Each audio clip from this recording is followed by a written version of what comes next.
आप जब भी लोन लेने गए होंगे, बैंक ने आपसे पूरी प्रक्रिया में सैकड़ों दस्तखत कराए होंगे, आपके 50 तरह के दस्तावेज मांगे होंगे, आपकी पड़ताल में लंबा समय लगाया होगा। उसके बाद ईएमआई की तारीख से पहले मैसेज आने लगते हैं, 2 ईएमआई न भर पाइए तो दिन भर बैंक से फोन आने लगेगा। लेकिन क्या यह सब कुछ केवल जनता को लोन देने में होता है?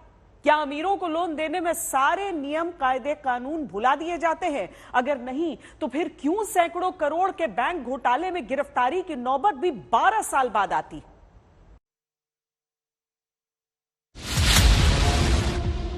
दस्तक देती इस कहानी के 3 किरदार हैं। पहला किरदार चंदा कोचर, आईसीआईसीआई बैंक की पूर्व सीईओ और एमडी।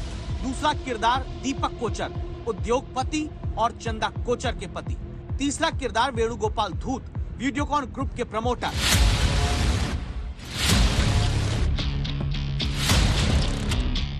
कहानी समझने के पहले याद करिए, साल था 2011।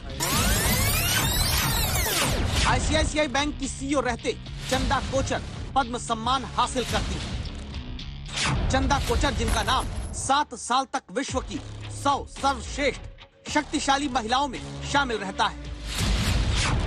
क्या सबसे बड़े नागरिक सम्मान को हासिल करने वाली चंदा कोचर, उनके पति दीपक कोचर और वीडियोकॉन ग्रुप के वेणुगोपाल धूत पर लगे आरोप इस बात के सबूत हैं कि अमीरों को कर्ज देकर लुटाना आसान, जनता का कर्ज पाना और चुकाना बहुत कठिन।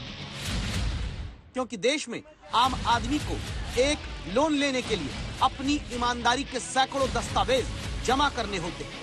सवाल है, क्या अमीरों को कर्ज देने में बड़े बड़े लोग आपसी साठगांठ करके ईमानदारी उसी बैंक में गिरवी रख देते?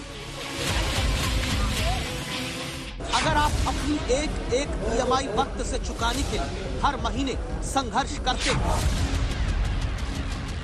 अगर आप कर्ज लेने के बाद उसे चुकाने में अपने खर्चों कटौती करके वो कर्ज भरते हैं, अगर आप कर्ज लेने से पहले 100 बार सोचते हैं क्या पता बैंक कर्ज देगा, क्या पता आप लोन चुका पाएंगे, तो फिर बहुत ध्यान से देखिए कहानी इन तीनों किरदारों की, जिसमें आईसीआईसीआई बैंक की पूर्व एमडी चंदा कोचर को शुक्रवार को गिरफ्तार किया गया। उनके पति दीपक कोचर की गिरफ्तारी भी शुक्रवार को हुई। अब सोमवार को वीडियोकॉन ग्रुप के प्रमोटर वेणुगोपाल धूत को सीबीआई ने गिरफ्तार किया,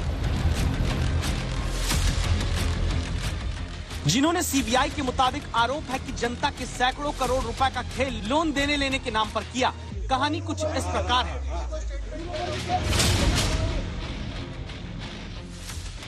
वीडियोकॉन ग्रुप के प्रमोटर वेणुगोपाल धूत और चंदा कोचर के पति दीपक कोचर के बीच 1994 से पुराने रिश्ते होते हैं। आरोप है कि चंदा कोचर और उनके पति उसी फ्लैट में रहते रहे जो दावा है कि वीडियोकॉन ग्रुप से जुड़ी कंपनी का होता है।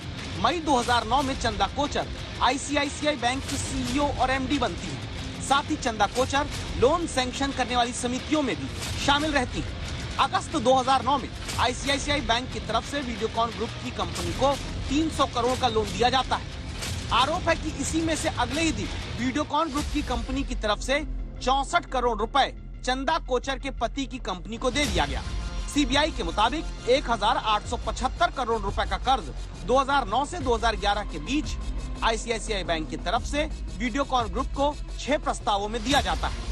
आरोप है कि वीडियोकॉन ग्रुप की तरफ से आईसीआईसीआई बैंक के सामने 28 प्रपोजल कर्ज लेने के लिए रखे गए, जिनमें से 8 प्रस्ताव को आईसीआईसीआई बैंक की तरफ से मंजूरी मिलती है। दावा है कि इनमें से 4 प्रस्ताव पर कर्ज देने में मंजूरी देने वाली और सिफारिश करने वाली कमेटी में खुद चंदा कोचर शामिल थी। आरोप ये भी है कि चंदा कोचर, दीपक कोचर, वेणुगोपाल धूत की मिलीभगत से वीडियोकॉन ग्रुप को दिए गए सैकड़ों करोड़ का कर्ज बाद में एनपीए घोषित हुआ, जिससे आम आदमी का 1700 करोड़ से ज्यादा का पैसा डूब गया। सीबीआई के मुताबिक चंदा कोचर ने अपने पद का आपराधिक दुरुपयोग किया है। उन्होंने आईसीआईसीआई बैंक को कभी ये नहीं बताया कि उनके और उनके पति के वेणुगोपाल धूत के साथ पुराने संबंध हैं। ईडी के सामने जो वेणुगोपाल धूत ने स्टेटमेंट दिया था, उसमें उन्होंने ये साफ किया था कि इन सब बातों के लिए चंदा कोचर ही जिम्मेदार हैं। उन्होंने ये तक बताया था कि चंदा कोचर ने उन्हें धमकी दी थी कि अगर चंदा कोचर के पति की कंपनी में वेणुगोपाल धूत पैसे नहीं डालते हैं तो उनको आईसीआईसीआई बैंक से लोन नहीं दिए जाएंगे। ये तो आरोपों की बात हुई, लेकिन दस्तक देते हुए चिंताजनक सवालों को जन्म देती तस्वीर ये कि जब देश में रोज 14 सुसाइड की वजह कर्ज और आर्थिक परेशानियां आम आदमी के लिए बनती है, तब 2009 से 2011 के बीच के बैंक घोटाले में 2019 में जाकर एफआईआर दर्ज हो पाती है। चिंता की बात यह है कि जब हमारे देश में एनसीआरबी के डेटा के मुताबिक 5 साल में 25,000 आम नागरिक कर्ज और आर्थिक तंगी की वजह से खुदकुशी कर लेते हैं, वहां 2009 से 2011 के बीच के बैंक घोटाले में अब जाकर 2022 में गिरफ्तारी हो पाई है, सजा तक मामला भी पहुंचा नहीं है। कर्ज न चुका पाने पर कुछ हजार या लाख के कर्ज के बोझ तले दबे किसान की या तो जमीन कुर्क हो जाती है या उसके पास सिवाय फांसी पर लटकने के चारा नहीं बचता। जबकि आरोपों के मुताबिक बैंकों के सर्वे सर्वाही आम आदमी के पैसे को लुटवा देते हैं।